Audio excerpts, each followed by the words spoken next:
చేసుకోవాలనే డిమాండ్ ఎప్పటి నుంచో భారతీయుల్లో ఉంది. ఈ విషయంలో చాలామంది రాజకీయ నేతలు హామీ కూడా ఇచ్చి ఉన్నారు, పిఓకేని స్వాధీనం చేసుకుంటామని చెప్పి. సో తాజాగా యునైటెడ్ నేషన్స్ ఆర్గనైజేషన్ సర్వప్రతినిధి సభలో కూడా విదేశాంగ మంత్రి జైశంకర్ మాట్లాడారు. అంతకుముందు రక్షణ శాఖ మంత్రి రాజ్నాథ్ సింగ్ కూడా మాట్లాడారు. ఎట్టి పరిస్థితుల్లోనూ భారత ప్రభుత్వం పిఓకేని స్వాధీనం చేసుకుంటుంది, భారత్లో కలుపుకుంటుంది అని చెప్పేసి. సో ఈ మాటల్ని బట్టి చూస్తే భారత్ యాక్షన్ ప్లాన్ ఏ రకంగా ఉండొచ్చు అంటే పిఓకే లిబరేషన్కి ఏమైనా భారత్ సీక్రెట్ ఆపరేషన్ స్టార్ట్ చేసిందా? ఆపరేషన్ పిఓకే లిబరేషన్ అంటూ ఏదైనా సీక్రెట్ ఆపరేషన్ ఉందా అంటే మనం ఉంది అని చెప్పొచ్చు, అలా అని లేదనేది మాత్రం మనం చెప్పలేం. We can't refuse. There must be some secret operation to liberate the POK, Indian పిఓకేని ఇండియాలో విలీనం చేయాలి అనేది ఎప్పుడూ కూడా స్వతంత్రం వచ్చిన తర్వాత పిఓకే కోసం మనం మాట్లాడలేదు. కేవలం జమ్మూ అండ్ కాశ్మీర్ మనం నిలుపుకోవడం మీద మనం దృష్టి పెట్టారు. కానీ ఈ ఆపరేషన్ సింధూరుకు తర్వాత మన ఇండియా యొక్క గవర్నమెంట్ దృక్పథంలో చేంజ్ వచ్చింది. There was a visible change in the Indian mind set, thinking process అనమాట. ఎలా వచ్చిందంటే ఇండియన్ ప్రైమ్ మినిస్టర్ కూడా ఇక మిగిలి ఉన్నది పిఓకే, దాన్ని తీసుకోవడమే అని ఇండియన్ ప్రైమ్ మినిస్టరే స్వయంగా మాట్లాడడం జరిగింది ఆపరేషన్ సింధూర్ తర్వాత. మనం గుర్తుపెట్టుకోవాలి. తర్వాత యునైటెడ్ నేషన్స్ ఆర్గనైజేషన్లో ఐక్యరాజ్య సమితి వేదిక మీద నుండి Indian foreign minister Subrahmanyam Jaishankar గారు పిఓకేని మీరు మాకు ఇస్తారా లేదా అని డైరెక్ట్గా ఛాలెంజ్ చేయడం జరిగిందనమాట. ఇండియన్ రక్షణ శాఖ మంత్రి రాజ్నాథ్ సింగ్ మన మొరాకో వెళ్ళి అక్కడ మీటింగ్లో మాట్లాడుతూ పిఓకే దాని అంతటికి అదే వస్తుంది అని. తర్వాత ఇండియన్ ఆర్మీ కూడా చాలా సందర్భాల్లో ఈ పిఓకేని తీసుకోవడం మీదే మా దృష్టి ఉందన్నట్టు మాట్లాడారు. దీన్ని బట్టి ఏంటంటే ఇండియా అనేది పూర్తిగా ఇప్పుడు పిఓకేని ఎలా విలీనం చేసుకోవాలి అనే దాని మీద దృష్టి పెట్టిందని మనం చాలా ఈజీగా చెప్పొచ్చండి. మరి ఎలా అంటే పిఓకేని విలీనం చేయాలి అంటే పిఓకేని లిబరేట్ చేసి ఇండియాలో విలీనం చేయాలంటే ఎలా అనేది మనం మాట్లాడాలండి. ఎందుకంటే పార్లమెంట్ ఆఫ్ ఇండియాలోనే స్వయంగా మోడీ గారు మాట్లాడుతూ 1971లోనే పిఓకే తీసుకోవాల్సింది వదిలేశారు. తర్వాత నెహ్రూ పిఓకేని వదలకుండా ఆక్యుపై చేసుకోవాల్సింది, తర్వాత యునైటెడ్ నేషన్స్కి వెళ్ళవలసిందని క్రిటిసైజ్ చేయడం జరిగింది. అంటే ఏంటి, మోడీ గారు ఏదో ఒక ప్లాన్ లేకుండా అనవసరంగా మాట్లాడరు నరేంద్ర మోడీ గారు. కాబట్టి ఆయన పిఓకే మీద దృష్టి పెట్టారని దీన్ని బట్టి తెలుస్తుంది. కాబట్టి అసలు ఇండియన్కి ఆపరేషన్ పిఓకే ఏ విధంగా ఉండొచ్చు అనేది మనం ఇక్కడ చెప్పాలి. ఎందుకంటే ఇప్పుడు పాకిస్తాన్ అనేది ఆర్థికంగా చాలా బలహీనంగా ఉంది. కేవలం IMF లోన్లు చైనా నుంచి, సౌదీ అరేబియా నుంచి, ఇటు అమెరికా నుంచి, యూరోపియన్ యూనియన్ నుంచి ధన సహాయం తెచ్చుకుని లోన్ల మీద బతుకుతుందన్నమాట. కానీ ఆర్మీ పోషించడానికి ఆ డబ్బులు పెడుతుంది. సో ఆర్థికంగా చితికిపోయి ఉంది. దాన్ని ఆర్థిక దిగ్బంధనం చేస్తే అది మనకి పిఓకే ఇవ్వాల్సిన పరిస్థితి వస్తుందండి. ఎందుకంటే ఆర్థిక దిగ్బంధనం అంటే ఏంటి, ఇండియన్ నేవీ అరేబియన్ సీలో మోహరించి దాని ఇంపోర్ట్స్ని ఆపేస్తే మనకి పని అవుతుంది. తర్వాత వేరే దేశాలతో దాన్ని దూరం చేయాలి. కానీ ఇప్పుడు ట్రంప్ ముస్లిం దేశాలు దానికి దగ్గర ఉన్నాయి, చైనా కూడా ఇండైరెక్ట్గా సపోర్ట్ చేస్తాయి. కాబట్టి ఆర్థికంగా దాది ఎంతటి హీన పరిస్థితిలో ఉన్నా ఆర్మీ స్ట్రాంగ్గా ఉంటుంది. కాకపోతే ఈ ఆర్థికంగా దాన్ని ఇరుకుని పెట్టగలిగితే చాలా వరకు ఒకటి పని అవుతుంది. అది ఒక ఆపరేషన్లో అంటే ఆపరేషన్ పిఓకే లిబరేషన్లో భాగంగా దాన్ని ఆర్థికంగా దిగ్బంధించడం, దాన్ని ప్రధానమైనది ఒకటండి. రెండు, పాకిస్తాన్లో ఇప్పుడు తిరుగుబాటు వాతావరణంలో ఉంది. ఏది పిఓకేలే north western frontier province Khyber Pakhtunkhwa ప్రావిన్స్లో ఈ టీపీపీ ఏది తెహ్రీక్ ఈ పాకిస్తాన్ తాలిబాన్ అక్కడ తిరుగుబాటు చేస్తుంది. సో ఆఫ్ఘనిస్తాన్తో అక్కడ గోల్ అవుతుంది, జోరాన్ లైన్ ఆఫ్ఘనిస్తాన్తో కోఆపరేటివ్. తర్వాత బెలూచిస్తాన్లో తిరుగుబాటు ఉంది, స్వతంత్ర దేశంగా వాళ్ళు ప్రకటించుకున్నారు. సో పాకిస్తాన్లో అంతర్గత పరిస్థితులు అక్కడ ఐక్యత లేదు. కాబట్టి బలూచిస్తాన్కి మనం సపోర్ట్ చేస్తూ, ఆఫ్ఘనిస్తాన్ ద్వారా టీపీపీకి సపోర్ట్ చేస్తూ ఈ పిఓకే ప్రజల తిరుగుబాటుని మనం సమర్థించగలిగితే పిఓకే ప్రజలు ఇందులోకి వస్తారు. పాకిస్తాన్ ఆర్మీ ఇటు పిఓకేలో ఇటు నార్త్ వెస్టర్న్ ఫ్రాంటియర్ ప్రావిన్స్లో బలూచిస్తాన్ ఇరుక్కుపోయింది. కాబట్టి ఇండియన్ బోర్డర్ దగ్గర అది దృష్టి పెట్టలేదు. అసలు పాకిస్తాన్ నిలుపుకోవాలంటే పిఓకేని మనకు వదలాలి. సో ఇది రెండోది అవుతుంది. అంటే అంతర్గత పరిస్థితులు మనం ఆసరాగా తీసుకోవాలి. ఎందుకంటే అది తప్పేం లేదు, యుద్ధ నీతిలో అది అణ్వాయుధాలు ఉన్నాయి దాని దగ్గర. కాబట్టి అణ్వాయుధాలతో యుద్ధం చేయకుండా, యుద్ధం లేకుండా పిఓకేని మనం తీసుకోవాల్సిన పరిస్థితి పాకిస్తాన్ని క్రియేట్ చేయాలి. ఇక మూడోది ఏంటంటే పిఓకే లిబరేషన్ ఆపరేషన్లో ఇటు చైనా అమెరికా అనేది చాలా ఇంపార్టెంట్. ఇప్పుడు చైనా తన పీఓకే ద్వారా మనం అనుకున్న పీఓకే పాకిస్తాన్ ఆక్యుపైడ్ కాశ్మీర్ ద్వారా వాళ్ళు జిన్జియాంగ్ ప్రావిన్స్ నుంచి ఇక్కడ గ్వడార్ పోర్టు ద్వారా సీపెక్ నిర్మించింది $10 బిలియన్ పెట్టుబడితో మొత్తం ఇప్పటివరకు వడ్డీలన్నీ కలిపితే.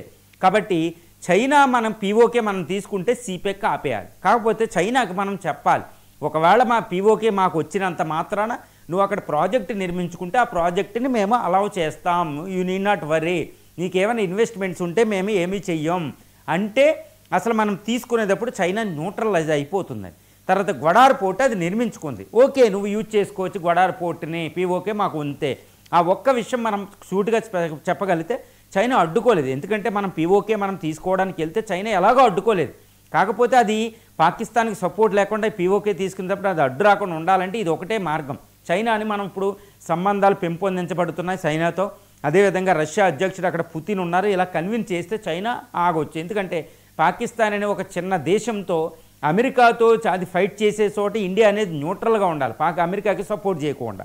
కాబట్టి మనం న్యూట్రల్గా ఉంటే అమెరికా వీక్ అవుతుంది, చైనా అక్కడ దాని పనులు అవుతాయి. కాబట్టి మనకు పీఓకే మనకు రావడం అనేది మనకు ప్రధానం. కాబట్టి చైనాని మనం కన్విన్స్ చేయొచ్చు. తర్వాత రష్యా అధ్యక్షుడు మనకు హెల్ప్ చేస్తారు, అది కూడా మనం ఉపయోగించుకోవాలి. తర్వాత రష్యా సహకారం సెంట్రల్ ఏషియన్ రిపబ్లిక్ నుంచి మనకు చాలా అవసరం. ఎందుకంటే ఇటు తర్వాత తాలిబాన్ అనేది చాలా ముఖ్యం. తాలిబాన్ అనేది పాకిస్తాన్కి సపోర్ట్ అనుకుంటారు, కానీ తాలిబాన్ అధికారంలోకి వచ్చాక ఇప్పుడు పాకిస్తాన్కి దాని అవసరం లేదు. ఇప్పుడు జోరాన్ లైన్ ఏది ఆఫ్ఘనిస్తాన్కి పాకిస్తాన్లో జోరాన్ లైన్ దగ్గర బోర్డర్ ప్రాబ్లం ఉంది, కాబట్టి వాళ్ళు అందులో తలమునకలు అయిపోయి ఉన్నారు. కాబట్టి తాలిబాన్ ప్రజలు, ఆఫ్ఘాన్ ప్రజలు తాలిబాను ఇండియాతోనే ఎక్కువ సంబంధాలు ఉంటే బాగుంటాయి అనుకుంటారు, కానీ పాకిస్తాన్తో సంబంధాలు ఉంటాయి అనుకుని ఉంటే బాగుంటుందని ఆఫ్ఘాన్ ప్రజలు కోరుకోరు. ఇది చారిత్రక సంబంధాలు. కాబట్టి తాలిబాన్ అందుకే ఇండియాతో మంచి సంబంధాలు కలిగి ఉంటుంది. ఈ విషయంలో న్యూట్రల్గా ఉన్నా పర్వాలేదు, లేదా ఇండియాకి సపోర్ట్ చేసినా పర్వాలేదు. ఎందుకంటే పీఓకే ఇండియాలో కలిసిపోతే ఆఫ్ఘనిస్తాన్కి ఇండియాకి మధ్యలో బార్డర్ వచ్చేస్తుందండి. కాబట్టి ఇండియా నుంచి ధన సహాయాలు ఇవన్నీ ఈజీగా వెళ్ళద్ది, మనకు పోర్టు ఫెసిలిటీ వస్తుంది. పాకిస్తాన్ అనే ఒక దేశం మీద ఆఫ్ఘాన్ అనేది ఆధారపడవలసిన అవసరం ఉండదు. కాబట్టి ఇండియాకి ఆఫ్ఘనిస్తాన్కి మధ్యలో బౌండరీ, ఇది పీఓకే బౌండరీ వచ్చేస్తే ఇంకా తాలిబాన్కి చాలా ముఖ్యం. ఎందుకంటే ఇండియా అనేది ఎప్పుడూ డేంజర్ కాదు ఆఫ్ఘనిస్తాన్కి చరిత్రలో, అది తాలిబాన్కి తెలుసు. కాబట్టి తాలిబాన్ మనకి హెల్ప్ చేస్తుందండి అక్కడ. సో పీఓకేకి ఇది ఒకటి ఇంపార్టెంట్. తర్వాత ఇరాన్ ఉంది. ఇరాన్ హెల్ప్ అనేది ముఖ్యం. మనకి 1000 కిలోమీటర్ల బౌండరీ కలిగి ఉంది ఇది పాకిస్తాన్కి. కాబట్టి ఇరాన్ అనేది మనకి సహకరిస్తుంది. ఈ విషయంలో తిరుగులేదు. ఎందుకంటే తాలిబాన్ వ్యవహారంలో ఆఫ్ఘనిస్తాన్లో ఇరాన్ ఇండియాలు సహకరించుకునే ఒకదానికొకటి. ఇప్పుడు పాకిస్తాన్ న్యూక్లియర్ బాంబ్ అనేది ఈ సౌదీ అరేబియాకి రక్షణ వెళ్ళింది. కాబట్టి సౌదీ సున్నీ నేషన్, ఇటు షియా నేషన్ అనేది ఇరాన్కి వ్యతిరేకంగా పాకిస్తాన్ తయారైంది. కాబట్టి ఇరాన్ అనే హెల్ప్ అనేది మనకు ఉంటుంది, అది న్యూట్రల్గా ఉన్నా పర్వాలేదు. ఈ విషయం గుర్తుపెట్టుకోవాలి. తర్వాత ఇజ్రాయెల్ హెల్ప్ అనేది ఇక్కడ మనకు చాలా అవసరం అవుతుంది. ఎందుకంటే ఇరాన్ అనేది ఈ పాకిస్తాన్ అనే దాన్ని మనం ముక్కలు చేస్తూ ఉంటే, పీఓకేని లాక్కుంటూ ఉంటే, పాకిస్తాన్ దగ్గర ఉన్న ఒకటే ఒక ఆయుధం అణ్వాయుధం. ఈ అణ్వాయుధం అనేది పేచ మనం అనుసరిస్తే ఈజీగా ఇండియన్ ఆర్మీ మనకు కొట్టేస్తుంది. కాబట్టి పాకిస్తాన్ అణ్వాయుధాలు నిర్వీర్యం చేయడం లేదా అణ్వాయుధాలను ఆపడం అనేది ఇండియా ఇజ్రాయెల్ సహకరించుకుంటే అది ఈజీ అయిపోతుందండి. కాబట్టి అణ్వాయుధాలపై ఇటు ఇజ్రాయెల్ ఇండియా గురి పెట్టాలి. సో ఈ విధమైన ఒక బహుముఖ వ్యూహం, ఒక మల్టీ ప్రాంజ్డ్ అప్రోచ్, అంటే రాజకీయంగా, ఆర్థికంగా, మిలిటరీ పరంగా, దౌత్యపరంగా, ఓకే బయట అంటారు ఎదుటి వాళ్ళకి ఎరేయడం వల్ల ఇన్ని విధాలు మనం అమలు జరిగితే ఇటు అణ్వస్త్ర పాకిస్తాన్ని మనం అణిచేసి మన పీఓకేని మనం తీసుకోవచ్చు. ఈ ప్లాన్తోనే Indian prime minister Modi Ajit దోవాల్ని రంగంలో దించడం. అజిత్ దోవాల్ అది స్ట్రాటజీ చేస్తే అంత ఈజీ కాదు. ఇండియన్ ఆర్మీ కూడా ఇప్పుడు ఎల్ఓసి అంటే 700 కిలోమీటర్ల ఎల్ఓసి వెంబడి సుమారు 5 లక్షల ఆర్మీ ఈరోజు జమ్మూ అండ్ కాశ్మీర్లో ఉందండి. ఇండియన్ ఎయిర్ ఫోర్స్ కూడా ఎన్నో ఆయుధాలు సంపాదించుకుంటుంది. పాకిస్తాన్ యొక్క ఎయిర్ డిఫెన్స్ సిస్టమ్ పనిచేయదు. పాకిస్తాన్ అణ్వాయుధాలు కాదు కదా, ఏ ఎయిర్క్రాఫ్ట్ క్యారియర్ కూడా ఇండియాలోకి రాలేదు. అది ఆపరేషన్ సింధూర్లో మనం చూసాం. కాబట్టి చైనా కూడా అంత ఈజీగా దానికి ఇప్పుడు సపోర్ట్ చేసే పరిస్థితులు ఇంటర్నేషనల్ పాలిటిక్స్ లేవు. దీన్ని ఆసరా చేసుకుని మనం ఈ పని చేయాలి. సో ఈ విధంగా బహుముఖ వ్యూహంతో అంటే మల్టీ ప్రాంజ్డ్ స్ట్రాటజీతో మనం చక్కగా అమలు జరగగలిగితే ఈ పీఓకే అనేది యుద్ధం లేకుండానే పీఓకేని పాకిస్తాన్ మన చేతిలో పెట్టగలిగితేనే మిగిలిన పాకిస్తాన్ సర్వైవ్ అవుతుందండి. లేకపోతే పాకిస్తాన్ ఉండకుండా చేస్తాం. ఎందుకంటే ఇండియా ముందు ఉండలేదు. ఇప్పుడు పాకిస్తానీ ప్రజలు కూడా దానికే సిద్ధంగా ఉన్నారు. పీఓకేని ఇండియాకు వదిలేస్తే ఇండస్ వాటర్ ఇస్తుంది అని మనం పాకిస్తాన్ ప్రజలకు చెప్పాలి ఈ విషయాన్ని. ఏది పీఓకే మాకు వదిలేస్తే మీ ప్రజలకు మేము ఇండస్ వాటర్ రివర్ ఇస్తాం షేర్ ప్రకారం, ఒకప్పుడున్న 80% కాకుండా. కాబట్టి పాకిస్తానీ ప్రజలు ఈరోజు అల్లాడిపోతున్నారు. కాబట్టి ఇండియాకి పీఓకే వదలడం వల్ల ఏమొచ్చింది, అది వదిలే మాకు ఇమ్మన్నట్టు ప్రజలు ఉన్నారు అక్కడ తిరుగుబాటులు చేస్తూ. కాబట్టి Pakistani army, Pakistani government, entire governance setup ఈరోజు పాకిస్తానీ ప్రజలను కన్విన్స్ చేసే ధోరణిలో లేదు. కాబట్టి ఈ పరిస్థితులు అన్నీ అనుకూలంగా తీసుకుంటే ఇండియా తన పీఓకేని మనం విలీనం చేసుకోవచ్చు. అదే ఆపరేషన్ పీఓకే లిబరేషన్. ఈ వార్ స్ట్రాటజీని, ఈ అద్భుతమైన వ్యూహాన్ని ఇండియా అమలు జరుపుతుంది చాలా జాగ్రత్తగా. అంత శక్తివంతమైన దేశం ఈరోజు దౌత్యపరంగా కానీ, ఆర్థిక పరంగా కానీ, మిలిటరీ పరంగా కానీ ఏ ప్రపంచంలో ఏ దేశం కూడా ఇండియాని వదులుకోలేదు. కాబట్టి భారతదేశానికి ఒక అద్భుతమైన మంచి పరిస్థితి ఈ 2025లో, అది కూడా మోడీ నాయకత్వంలో వచ్చింది. కాబట్టి దీన్ని పీఓకేని తీసుకురావడానికి this is the right time అని ఇండియా అమలు జరుపుతుందని మనం చెప్పుకోవచ్చండి. రైట్. ఇక